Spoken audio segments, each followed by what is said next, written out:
sur l'accumulation, hein, que tout ce que Joseph avait accumulé avec son père, la peine, les années, le fardeau. Et cette semaine, j'aimerais parler, je ne voudrais pas donner les 12 parce que là, je ne m'en souviens pas les 11, là, l'attitude, en tout cas, il y en a toutes sortes qu'on a amené dans les derniers temps, mais j'aimerais aujourd'hui parler de l'aboutissement. Okay? Après l'accumulation, il y a l'aboutissement. Okay? Et je vais vous dire une chose, que à force d'accumuler, tu ramasses, je ne parle pas des choses matérielles, mais tu ramasses du fardeau, de la peine, des souffrances. Et à un moment donné, si tu regardes, le père de Joseph, Jacob, a tellement accumulé de peine dans les derniers 20 ans de sa vie, hein, qu'on va voir un texte tantôt qui va dire que sa vie n'a pas été belle du tout. Sa vie était malheureuse. Et pourtant, il a 12 enfants. Hein? Il a perdu Joseph les 20 dernières années de sa vie. Non, je dirais les 20 dernières années pendant qu'il a perdu Joseph, parce qu'il va vivre 17 autres après. Il va vivre jusqu'à l'âge de 137 ans. Il dit que son père avait plus longtemps que ça, on parle d'Abraham, Isaac, on dit qu'à 175 ans et 180 ans. Et il dit que ses années n'ont pas été heureuses de lui. Pauvre homme. Pauvre homme, c'est vrai qu'il a souffert. Parce qu'on va faire l'histoire un peu de Jacob, tantôt le père de Joseph, où qu'il a passé, qu'est-ce qu'il arrive. Hein? Parce qu'à un moment donné, lorsqu'il va aller bénir les deux fils de Joseph, Ephraim et Manassé, il va bénir Ephraim, qui est le plus jeune, au lieu de bénir Manassé, qui est le plus vieux. Et dans la loi juive, c'était le plus vieux, l'aîné, qui avait la bénédiction du père. Mais il va bénir Ephraim au lieu de bénir Manassé. Et ici, on va regarder pourquoi, frères et sœurs. Parce que Dieu n'oublie rien. Dieu n'oublie rien. Dieu nous fait passer des places, des fois, pour nous faire réaliser combien que si nous allons souffrir, ceux qui vont nous suivre vont souffrir aussi. Et le Seigneur est un Dieu d'amour. Il ne nous fait pas souffrir pour se faire plaisir, mais à travers les épreuves, la souffrance, il nous donne les forces de s'en sortir pour ça. Et on va réussir. Il y en a une, puis si je la pogne, je la mange. Si je la pogne, je la bouffe, c'est certain. Elle n'aime pas là. Excusez-moi, là. On est impatient un peu. La Grétac. Avant de lire un peu, j'ai connu une dame, puis c'est bizarre parce que la dame que je parlais, elle a eu une fille étant jeune, il y a 80 quelques années, presque 100 ans passés. Et pas la DPJ, mais la loi canadienne, parce que je ne suis pas marié, ils ont enlevé son enfant, elle avait 1 an, elle était dans une place pour les femmes. Ils ont volé son enfant. Elle dit qu'il y a assez d'efforts que si elle lâchait pas, il avait caché l'enfant en deux. Okay? Et ils ont pris l'enfant, ils l'ont placé à une place que je ne savais pas, et elle a retrouvé sa fille à l'âge de 31 ans. Et cette fille-là, madame, elle vous ressemble incroyable. Quand je vous vois, je pense à ça, j'ai un portrait, parce que moi j'ai vécu ça avec elle. J'ai retrouvé sa fille avec elle, et en tout ça. Et cette femme-là, tout le reste de sa vie, elle a eu une maladie, elle était cardiaque. Elle a assez de peine, elle a assez pleuré que son cœur a été atteint. Elle est devenue cardiaque. Et c'est des choses, ça, je pense à ça. C'est malheureux que ce que le gouvernement parfois, ou les autorités ou les lois peuvent causer dans la vie de quelqu'un. OK, on sait qu'ils le font pour tout le monde, la loi, mais ça reste que là, c'est un mauvais choix religieux d'une certaine puissance religieuse qui ont causé ça. Si tu regardes à la vie de plusieurs missionnaires maintenant, j'ai parlé des missionnaires qui s'en allaient dans les pays outre-mer, des pays lointains, où que les enfants, ils venaient chercher les enfants par bateau. 5, 6, 7, 8 ans, puis les amener des 4 mois, puis les 5 mois, des places pour les enseigner à dirais à des heures de leurs parents au bateau. Et les missionnaires sont obligés, il n'y a pas de téléphone, il n'y a rien du tout, hein, il n'y a rien du tout, il n'y a pas d'Internet, rien pour communiquer avec les enfants, voir s'ils vont bien ou non. Et quand les enfants reviennent 5-6 mois après, tu peux imaginer comment les parents capotent. Moi, je te dis, ton enfant, c'est ton enfant. ton père et ta mère, c'est ton père et ta mère. Il faut vraiment faire attention, frères et sœurs, parce qu'on laisse aller nos enfants, même dans les... J'ai vu des personnes qui ont laissé aller leurs enfants dans les camps chrétiens. Et dans le milieu de la semaine, ils sont partis voir au camp chrétien si tout allait bien. Pourquoi? Parce que c'est difficile de laisser aller les enfants. Quand tu es concerné dans leur vie, tu les aimes, c'est difficile pour te laisser partir une semaine. Parce que tu veux voir, même si Internet existe, le téléphone existe, tu vas voir, toi, si tout va bien, puis si tu ne donnes pas trop de trop, puis et ainsi de suite, frère, ça. Et on connaît ça. J'aimerais qu'on lit, vous savez, le Genèse 47 et 48, ces deux chapitres, il y a à peu près 54 versets. Si vous me permettez, il y a des versets que je vais sauter parce qu'il y a quand même une généalogie qui va se faire là. Mais je vais lire le principal. Et ce matin, c'est l'aboutissement. Essayez de figurer dans la lecture qu'on va faire de Genèse chapitre 47 pour une partie du 48. Voir, c'est qu'est-ce que je veux dire pour l'aboutissement. Qu'est-ce que maintenant qui aboutit? La définition du mot aboutissement, ça veut dire un but, la fin, un issue. Le point final, les choses finales, le sceau de Dieu sur ce qui s'est passé dans la vie de Joseph. Et on va voir plus loin que la vie de Joseph ne s'arrête pas là. Il va peut-être conduire toute sa famille en Égypte. Mais à partir de là, c'est là que l'Égypte, que Israël va passer 400 ans en Égypte. Pharaon est un homme, possiblement l'homme le plus populaire, l'homme le plus puissant de la planète à l'époque. Et il y a un plan derrière. Il y a des plans. Il y a des hommes aujourd'hui qui sont placés, qui ont des plans spécifiques pour amener alors je dirais, à bon gré, l'autre qui veut conduire je dirais, le peuple. Alors, on va lire le chapitre 47 et 48 ensemble, ok? J'avais demandé à mon épouse de le lire, mais je vais le lire. C'est correct. Joseph alla avertir Pharaon et lui dit: mes frères et mon père sont allés du pays de Canaan avec leurs brebis et leurs bœufs, et tout ce qui leur appartient, et les voici dans le pays de Goshen. Il prit 5 de ses frères et les présenta à Pharaon. Pharaon leur dit: quelle est votre occupation? Ils répondirent à Pharaon: tes serviteurs sont bergers, comme l'étaient nos pères. Ils dirent encore à Pharaon: nous sommes venus pour séjourner dans le pays parce qu'il n'y a plus de pâturage pour les brebis de tes serviteurs, car la famine s'appesantit sur le pays de Canaan. Permets donc à tes serviteurs d'habiter au pays de Goshen. Pharaon dit à Joseph: ton père et tes frères sont venus auprès de toi. Le pays d'Égypte est devant toi, et qu'habitent ton père et tes frères dans la meilleure partie du pays. Qu'ils habitent dans le pays de Goshen, et si tu trouves parmi eux des hommes capables, mets-les à la tête de nos troupeaux. Joseph fit venir Jacob, son père, et le présenta à Pharaon, et Jacob, qui est Israël, je comprends bien, bénit Pharaon. Wow! Pharaon dit à Jacob: quel est le nombre de jours des années de vie? Une drôle d'introduction. Hein? Il m'en envoyait, mais quel âge qu'il trouve. Jacob répondit à Pharaon: les jours des années de mon pèlerinage sont de 130 ans. Les jours des années de ma vie ont été plus nombreux et mauvais, et ils n'ont pas atteint les jours des années de la vie de mes pères durant leur pèlerinage. J'avais 147 ans. Jacob bénit encore Pharaon et se retira devant Pharaon. Les 2 fois qu'il a béni. Joseph établit son père et ses frères et leur donnant une propriété dans le pays d'Égypte, dans la meilleure partie du pays, dans la contrée de Ramsès, comme Pharaon l'avait ordonné. Joseph fournit du pain à son père et à ses frères et à toute la famille de son père, selon le nombre des enfants. Il n'y avait plus de pain dans tout le pays, car la famine, dans tout le pays, car la famine était très grande. Le pays d'Égypte et le pays de Canaan languissaient à cause de la famine. Joseph recueillit tout l'argent de ce qui se trouvait dans le pays d'Égypte et dans le pays de Canaan, contre le blé qu'on achetait, et il fit entrer cet argent dans la maison de Pharaon. Quand l'argent du pays d'Égypte et du pays de Canaan fut épuisé, tous les Égyptiens vinrent à Joseph en disant: donne-nous du pain.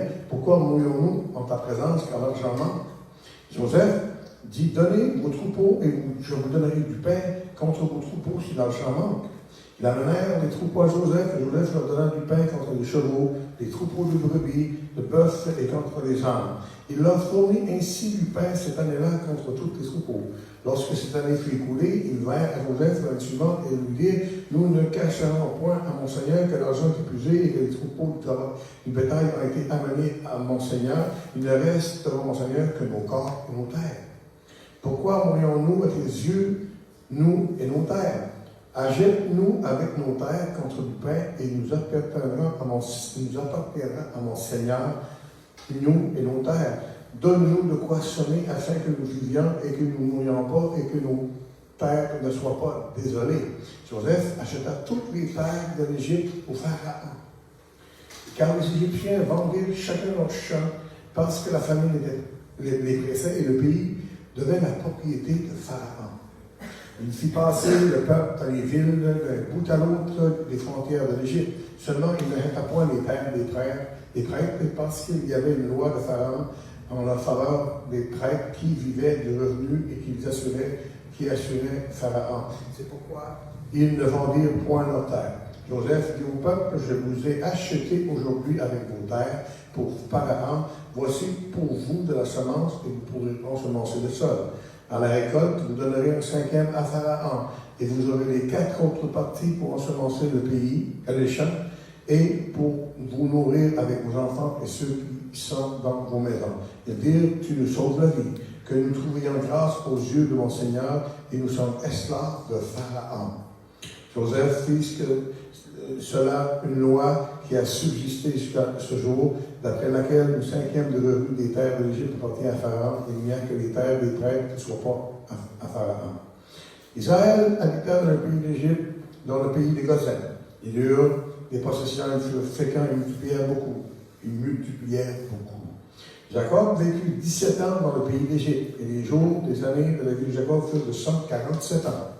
Et lorsqu'Israël approcha du moment de sa mort, Israël qui est Jacob, il appela son fils Joseph et lui dit: Si j'ai trouvé grâce à tes yeux, mais je te prie ta main sur ma cuisse et use envers moi de bonté et de fidélité, ne monterai pas en Égypte. Quand je serai couché avec mes pères, tu transporteras hors d'Égypte, tu monteras dans le sépulcre. Joseph répondit: Je ferai selon ta parole. Jacob dit: Jure-le-moi. Et Joseph le lui jura. Puis Jacob se prosterna sur le chevet de son lit. Chapitre 48, frères et sœurs, je vais lire 2-3 versets, là, mais il y a, il n'y a pas de grand verset. C'est qu'il y a 22 versets, on va le lire. Après ces choses, parce que la prédication n'est pas longue de toute façon. Après ces choses, on vient dire à Joseph: Voici ton père est malade. Et il le prit avec lui ses 2 fils, Manassé et Ephraim. On avertit Joseph et on lui dit: Voici ton fils Joseph qui vient vers toi. Et Israël rassembla ses forces et s'assit sous son lit. Jacob dit à Joseph: Le Dieu Tout-Puissant m'est apparu à Luz dans le pays de Canaan et il m'a béni. Il m'a dit: Je rendrai fécond, je te multiplierai, je ferai de toi une multitude de peuples. Je donnerai ce pays à ta postérité après toi pour qu'elle le possède à toujours. Maintenant, les 2 fils qui te sont nés au pays d'Égypte, à mon arrivée vers toi en Égypte, seront à moi. Ephraim et Manassé seront à moi comme Robin et Siméon. Mais les enfants que tu as engendrés après eux seront à toi. Ils seront appelés du nom de leurs frères et de leur héritage. À mon retour de Padan, Rachel mourut. C'est la femme qui a aimé, c'est la mère de Joseph et de Benjamin. Okay? C'est vraiment elle qui avait aimé au début. Si on connaît l'histoire, c'est qu'il a été travaillé chez Laban pour avoir Rachel, puis Laban, il en apporte une vite.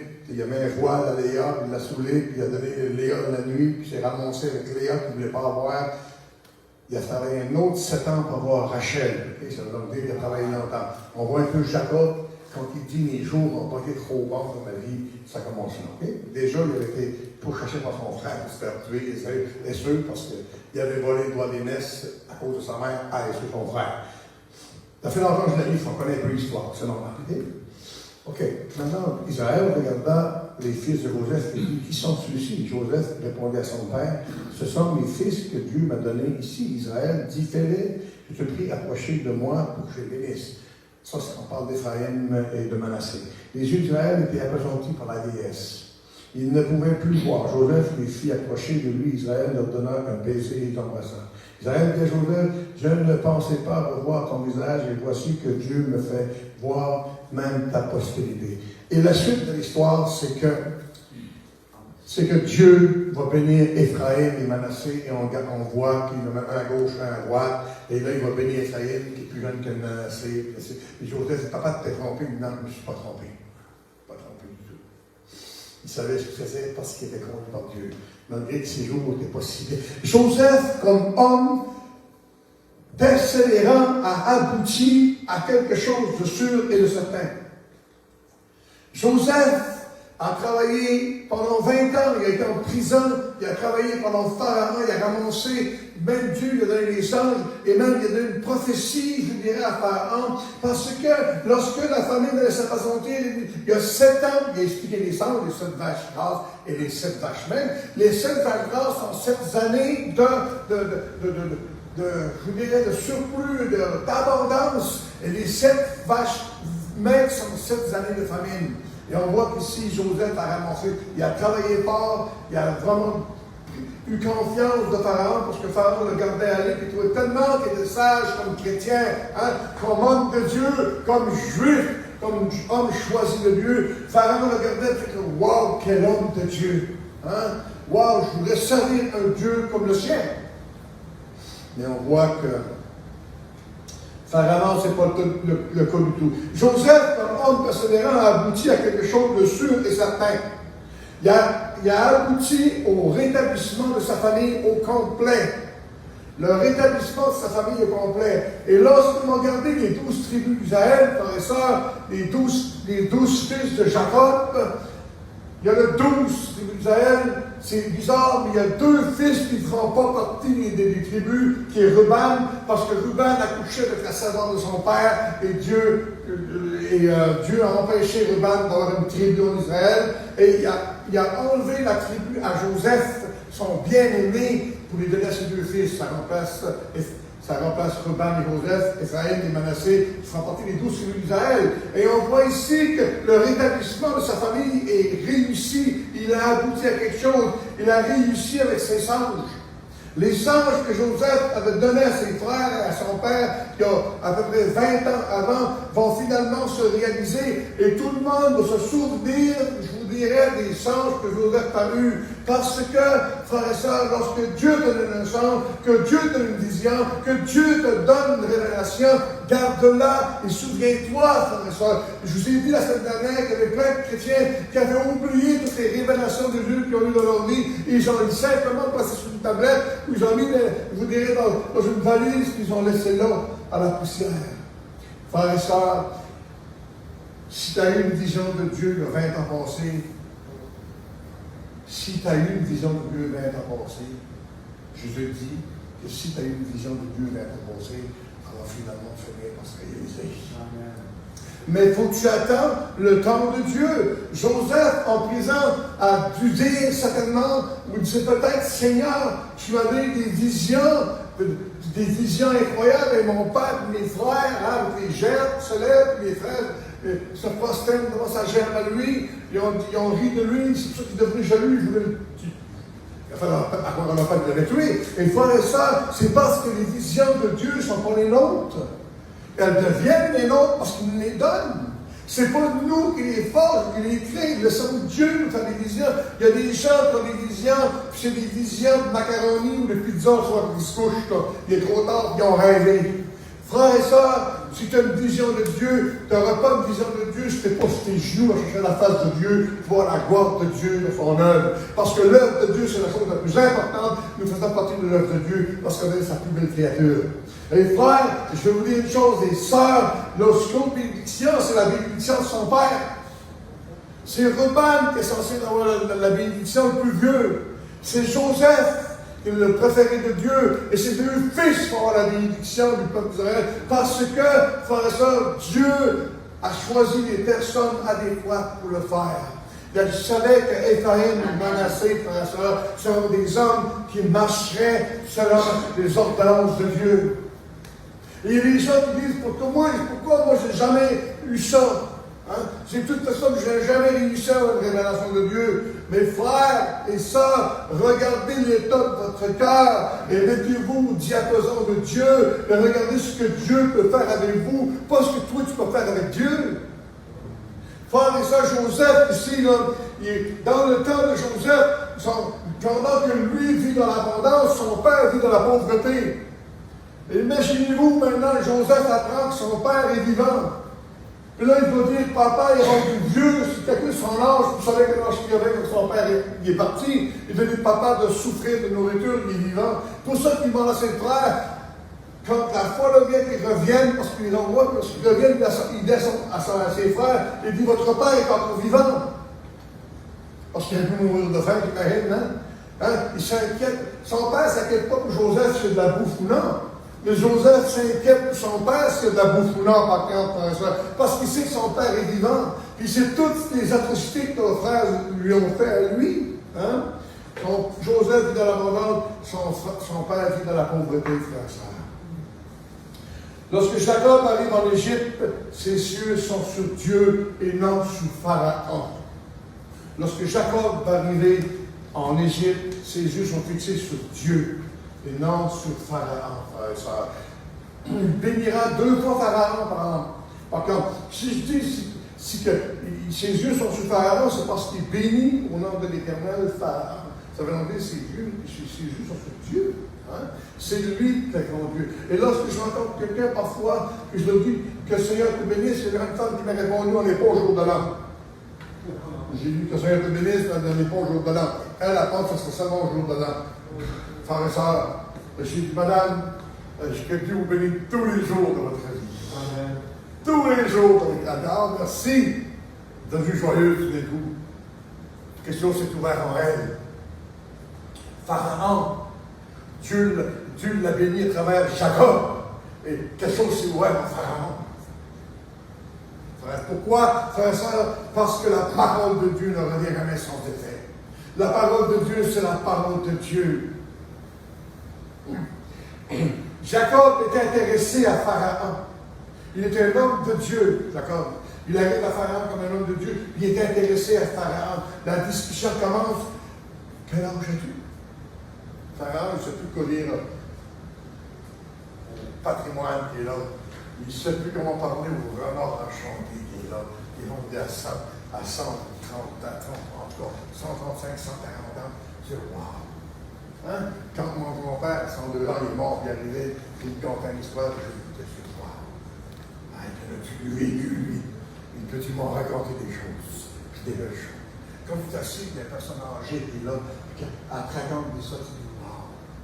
Quelle soirée que j'ai passée à écouter ce monsieur-là, rempli de sagesse, rempli de bonté. Et frère et sœur, imaginez-vous Pharaon, il ne sait plus quoi dire, il ne sait plus quoi dire à Jacob. Il dit, quel âge avez-vous?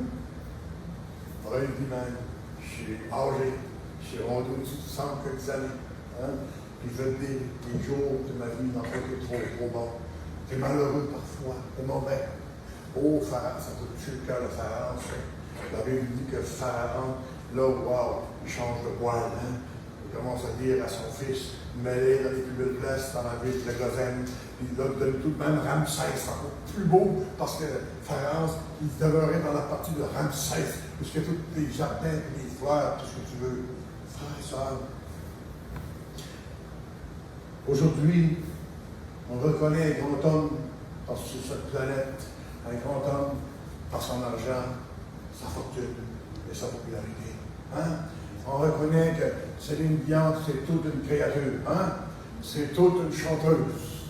Elle chante dans le monde. Elle a dit une fois quand même que Dieu ne pourrait même pas y enlever son talent. Puis René Angélil avait dit, moi j'ai confiance en ma femme, mais on dit Dieu est dans ma femme. On reconnaît les gens de ce jour aujourd'hui par leur célébrité et leur fortune, frères et sœurs. Leur statut. Pharaon était un des plus grands hommes de la planète à l'époque. Il était capable d'aider la famille de Joseph. Les choses, il voit toute cette famille-là, c'est des pauvres, c'est des riches. Il dit, quelques-uns de tes hommes, tes frères, Joseph, vous savez, les femmes hébergées, de mes brebis, de mes pauvres, c'est prends-les, engage-le, puis paye-les, donne-le un salaire, il n'y a pas de problème, ok? Il était capable d'aider la famille de Joseph. Il va les permettre de vivre en Égypte. Jacob bénit Pharaon, nous voyons la grandeur réelle des deux grands hommes. Hein? Nous voyons la grandeur réelle de cet homme-là, Jacob, frère et sœurs, un homme de Dieu, qui est capable de bénir quelqu'un. Hein? Que 3500, 3000 puissances ont passé, aujourd'hui est dans un livre, et on le lit, et on le respecte. À Pharaon, il y en a eu des dizaines après lui des pharaons. On ne sait plus lequel qui était meilleur l'un que l'autre. On ne sait plus lequel des pharaons qui était le plus jeune ou le plus vieux. On s'en fout. C'est un des hommes parmi tant d'autres. Mais Jacob, un homme de Dieu, on se souvient de lui, frères et sœurs. On se souvient de lui. Prions pour nos gouvernements aujourd'hui pour qu'ils puissent marcher selon les principes de Dieu. Prions pour Trudeau, à place de dégommer, prions pour lui qui marche selon les principes de Dieu. La Bible nous dit de prier pour eux pour qu'ils nous fassent du bien. C'est ça l'important. On sait qu'ils nous en ont passé des vies, hein, et ils nous ont forcé à faire cette sorte d'affaires avec les masques, tout ça. On sait ça. Mais il n'y a pas grand-chose qu'on peut faire. Il y a eu des manifestations, puis il n'y a rien pour faire des manifestations de plus, à part peut-être de faire haïr l'Église plus que jamais.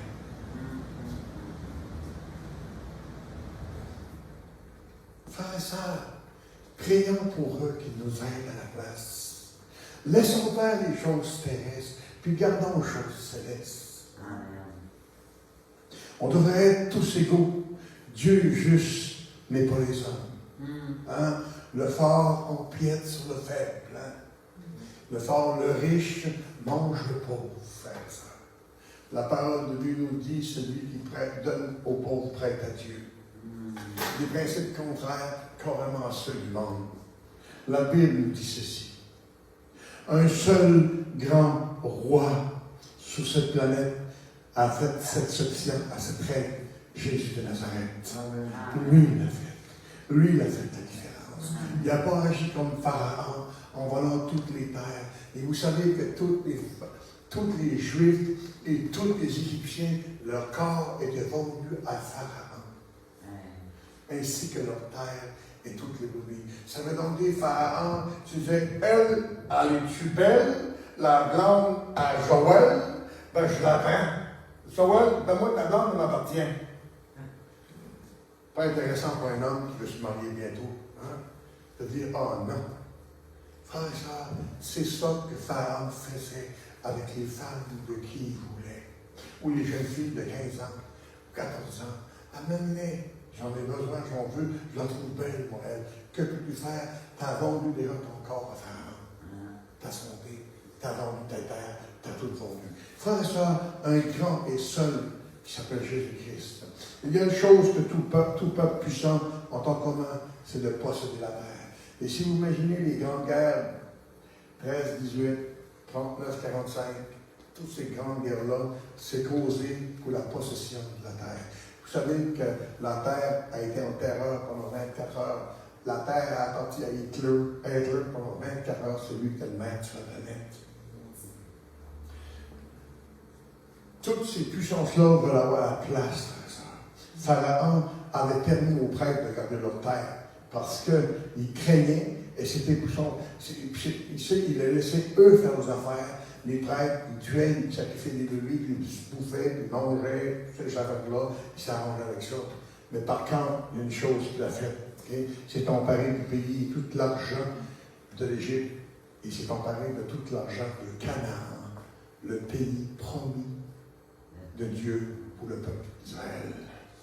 Et Pharaon a tout pris l'argent, les richesses de Canaan.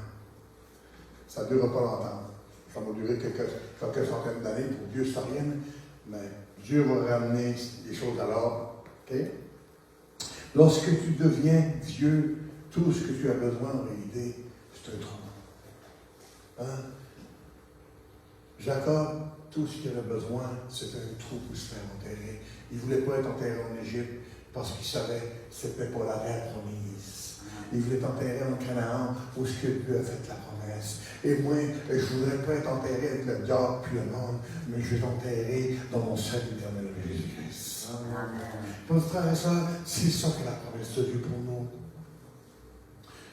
Prions pour le gouvernement pour conduire la nation, être juste.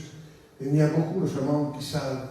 Il y a beaucoup de gens, tu sais, dans ce monde, même le gouvernement, savent que Jésus est mort. Mais la majorité d'eux n'ont jamais appris, n'ont jamais considéré que Jésus est ressuscité pour les sauver. Savez-vous quelque chose? Si tu regardes la vie de Joseph, c'est comme s'il est mort et son père le voit ressuscité pour les sauver, pour ce peuple d'Israël. Là où Dieu met la mer, là où Dieu passe, je vous dirais, passe le balai, ok? C'est Dieu qui part, c'est lui qui nettoie, c'est lui qui fait son affaire, c'est lui qui se lève. Si Dieu décide de prendre un terrain pour bâtir, il va se bâtir dessus. Et il a choisi Canaan pour le peuple d'Israël. C'est le terrain que Dieu a choisi. Parce qu'il est le maître, le roi des rois. Il a dit au peuple d'Israël, tu marches à Abraham, tu ne marches pas sur Canaan. Tu iras chercher ce terrain-là. Abraham te dit, regarde, je ne connais pas ça, ça ne nous appartient pas, ça n'a pas de rapport avec nous, ça a des milliers de kilomètres de chez nous. Dieu a dit, ça t'appartient, cette terre-là, je te la donne, parce qu'il est le maître, le roi des rois. Amen. Frère et soeur, peu importe où tu mets ton pied, si Dieu décide, parce qu'il est le maître, que si ton pied se pose là, fais confiance à Dieu. Attends le temps de Dieu, décide pas pour lui. Amen. Montez, Seigneur, en ce beau jour, Seigneur, de la fête des pères. Bénis tous les pères qui ont des beaux enfants ce monde. Peut-être que ça fait longtemps que tu ne l'as pas vu. Peut-être que ça fait longtemps que tu espères de le voir, mais espère en l'Éternel. Okay? Dieu va bénir.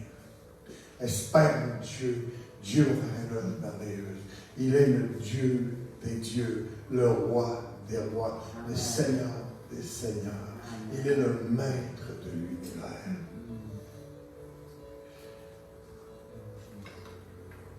Pierre a dit une chose à Jésus qui m'a toujours étonné.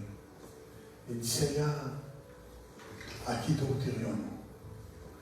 Tu possèdes les paroles du pays de Canaan.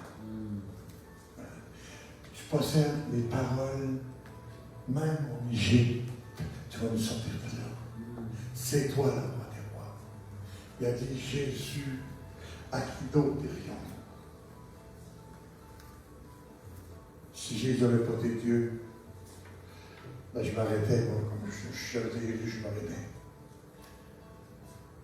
Hein? Il a dit, Pierre, tu as cru. Pierre, tu es toujours le premier à courir, à crier, puis vanter, puis bloquer, puis tout ce que tu veux. Mais je t'aime. Parce que tu es un humain que j'ai créé. Tu recherches le royaume des cieux. Tu recherches l'éternité. Et non ta gloire. Pour ça, Pierre a été nommé. J'ai déjà dit, tu es Pierre, sur Pierre, je vais bâtir mon église. Sur les paroles que tu viens de dire. Jésus, le Fils du Dieu vivant. Sur Jésus-Christ, tu as bâti l'église. Amen. Amen. Souvenez-vous, il faut que, frères et sœurs, que ta vie aboutisse à quelque chose de bien et de ferme. Comme beaucoup de couples ont fait, de familles ont fait, j'ai travaillé pour le salut de ma femme, mes enfants, moi-même. Et aujourd'hui, je dis, Seigneur, maintenant, le travail à faire, c'est de continuer à prier pour que tu les gardes à te servir et être avec toi. Jusqu'à l'éternité. Que mes enfants enseignent à leurs enfants l'éternité. Et que mes enfants de mes enfants, un jour, fassent la même chose. Disent, le Seigneur existe. Peut-être que tu sens un combat spirituel aujourd'hui. Peut-être que tu as prévu des temps difficiles. Mais sache que Dieu a le regard sur toi. Parce que Dieu avait le regard sur Joseph. À cause de Jacob, son père, qui l'aimait énormément. Il savait que Jacob aimait son fils. Il avait parlé de lui. Et Joseph parlait à ses enfants Israël puis Manassé de Dieu. OK? Et Dieu les a choisis pour servir le peuple d'Israël. Frères et sœurs, tu ne manqueras jamais. Tes enfants sont plus vieux, on s'en fout. C'est Dieu qui détient la clé de l'éternité. Tes enfants en 25, 30, 40 ont pris, c'est Dieu qui sauve. Amen. Amen. Ton gars, ta fille est rebelle, on s'en fout. C'est Dieu qui sauve. Amen. Ton fils veut te tuer, c'est Dieu qui te garde. Amen. On a voulu tuer Joseph, c'est pour les filles. Regarde, il n'y en a pas de problème. Il y a seulement des solutions à Dieu. Amen. Alléluia! Merci Jésus d'amour.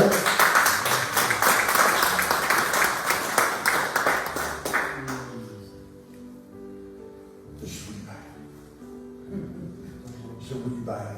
Ma case est bonjour au resto, les papas. Allez-y, dans la joie du Seigneur. Amen. Dans la joie du Seigneur. Merci, Seigneur. Ouais, priez pour tous ceux qui devraient être là, qui ne sont pas. Il y en a qui m'ont appelé qui étaient malades. D'autres, ça ne fonctionne pas. Frères et sœurs, je prie pour ceux, mais sur la fin, de plus en plus, on voit les gens qui abandonnent, qui délaissent. Mais Dieu peut réparer. Amen. Soyez bénis. Merci beaucoup. Merci. Amen.